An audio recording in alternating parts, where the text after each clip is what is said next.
دوستو D G S P R نے press conference کی، بلوچستان کے اندر جو کچھ بھی ہو رہا ہے ان حالات کے اوپر پریس کانفرنس کی گئی۔ اب اس پریس کانفرنس کے بعد D G S P R کو یہ بہت مہنگی پڑ گئی ہے۔ خالد انم ہو یا ندیم ملک ہو، انہوں نے بہت ہی سخت سوالات اٹھا دیے ہیں۔ آپ کے سامنے ان کی ڈیٹیلز رکھتے ہیں۔ اب D G S P R نے اپنی پریس کانفرنس میں بولا، گزشتہ 4 روز میں بلوچستان میں دہشت گردی کے 3 بڑے واقعات، سیکیورٹی فورسز اور قانون نافذ کرنے والے اداروں کی کارروائیوں میں 54 دہشت گرد ہلاک ہوئے۔ 3 واقعات میں وطن عزیز کا دفاع کرتے ہوئے 42 جوان شہید ہوئے۔ اب یہ کہنا ہے D G S P R general Ahmed Sharif Chaudhry کا۔ اس کے بعد اب ان کے اوپر تنقید کی گئی ہے۔ خالد انم نے سوال اٹھایا، یہ کروا رہا ہے، وہ کروا رہا ہے، ارے آپ روک کیوں نہیں رہے، ہونے کیوں دے رہے ہیں؟ یعنی انہوں نے کہا کہ آپ ہمیں یہ تو آ کے بتاتے ہیں کہ انڈیا کروا رہا ہے، بی ایل اے کروا رہا ہے، فلاں کروا رہا ہے، فلاں کروا رہا ہے، لیکن آپ ان کو روکتے کیوں نہیں ہیں؟ آپ کا کام تو ان کو روکنا ہے، آپ ان کو کیوں نہیں روکتے؟ اب یہ خود جو ایک بہت ہی شدید تنقید ہے D G S P R کے بیان کے اوپر، اور تنقید جس طرح سے کی گئی ہے وہ انداز بھی بتا رہا ہے کہ ان کی بات سے اتفاق کم از کم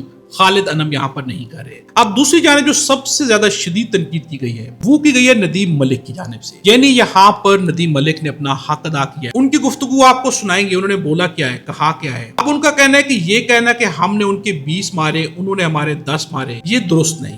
آپ کا کام اپنے جوانوں کی حفاظت کرنا ہے۔ کوئی ایک جوان بھی شہید ہو تو کوحرام مت جانا چاہیے۔ یہاں تو 42 جوان شہید ہوئے۔ ہم کب تک کہتے رہیں گے کہ ہمیں اپنے جوانوں کی شہادتوں پر فخر ہے، ہمیں اپنی غلطی درست کرنا ہوگی۔ اب ندیم ملک نے بہت ہی زیادہ شدید تنقید کی ہے D G S P R کے اوپر، حکومت پاکستان کے اوپر، یعنی کہ شہباز شریف کے اوپر بھی تنقید کی گئی ہے۔ انہوں نے کیا کہا؟ آپ انتظار کرتے رہیں گے کہ یہ آپریشن اسی طریقے سے کاروائیاں ہوتی رہیں اور اسی طریقے سے فوج جائے گی کسی علاقے میں، وہ 10 ہمارے مار گئے، ہم نے 20 ان کے مار لیے۔ یہ نمبر درست نہیں ہے اس کو اس طریقے سے کمپیئر کرنا۔ ہم کہتے ہیں ہم نے ان کے 54 مار دیے، آپ ان کے 154 بھی مار دیں، ہمارے تو 42 گئے نا، اس قوم کے بیٹے گئے جو پولیس میں تھے، جو فوج میں تھے، انہوں نے تو شہادت پائی، وہ کیوں پائی؟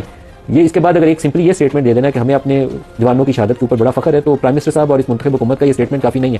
یہ آپ کا کام ہے، ذمہ داری ہے کہ یہ لوگ اپنی جانیں جو شہید کروا رہے ہیں، ہو رہے ہیں شہید، ان کی شہادت جو ہے اس کی آپ کو ذمہ داری لینی چاہیے کہ یہ نمبر اتنا بڑا کیسے ہو گیا۔ وہ تو ایک کے اوپر بھی آپ کو کھڑا ہو جانا چاہیے، یہاں تو 42 ہیں، اور یہ 42 بھی میں دوبارہ کہہ رہا ہوں کہ یہ آئسولیٹڈ ایونٹ نہیں ہے کہ 3 دن میں ہو گیا۔ مسلسل پچھلے 6 ماہ، 1 سال، 2 سال کے آپ نمبر اٹھائیں تو پچھلے 9/11 کے بعد کے واقعات جو شروع میں 2-3 سال تیزی تھی، پھر اس میں کمی آ گئی تھی، لیکن میرے خیال میں ضرب عضب کے بعد جتنا زور توڑا تھا ہم نے، اس سے زیادہ قوت کے ساتھ پچھلے 2 سالوں سے اوپر آ گیا ہے۔ تو کہیں کوئی خامی، کوئی کمزوری، کوئی ایسی غلطی ہو رہی ہے جس کی ہمیں اصلاح کرنے کی ضرورت ہے، اس کے اوپر غور کریں اور وہ فیصلے کریں اور آگے بڑھیں۔ دوستو آپ نے ندیم ملک کی گفتگو بھی سنی، یعنی D G S P R کی جتنی بھی پریس کانفرنس تھی ان کو ان 2 گفتگوؤں نے، ان 2 شخصیات کی تنقید نے اڑا کے رکھ دیا ہے۔ یہ سوالات بہت ہی اہم ہیں، ان کا جواب دیا جانا چاہیے کہ آخر کرنے والے تو کر رہے ہیں، لیکن روکنے والے کیا ان کو صحیح سے روک نہیں پا رہے یا روکنے کی کوشش نہیں کی جا رہی؟ کمنٹس پہ اپنی رائے کا اظہار ضرور کیجیے گا۔